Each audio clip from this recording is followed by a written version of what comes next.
I shook my head. No, I'm done. I pushed past him and headed downstairs. My dad was sitting at the kitchen table, staring at his phone, pretending like this wasn't happening. Lauren was in the living room, flipping through a magazine, looking completely unbothered. I stopped at the door and looked back at him one last time. Are you really okay with this? I asked. He finally looked up at me.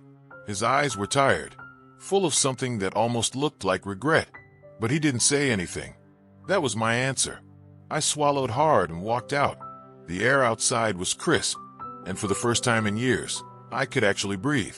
I had nowhere to go, not really. I had some money saved, but not enough to get a nice apartment. Still, I wasn't about to let that stop me. I pulled out my phone and started looking for cheap rentals in the area. It took a few hours, a lot of rejected calls, and a growing sense of panic before I found something. It wasn't much, just a tiny studio apartment in an old building across town.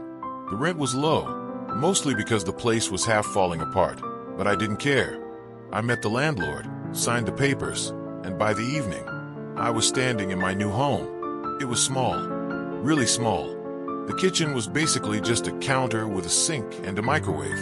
The walls were a dull beige color, and there was a weird stain on the carpet. I tried not to look at too closely, but it was mine. I dropped my bags on the floor and let out a shaky breath. I had done it. I had actually done it. For the first time in my life, I was completely alone. And for the first time in my life, I felt free.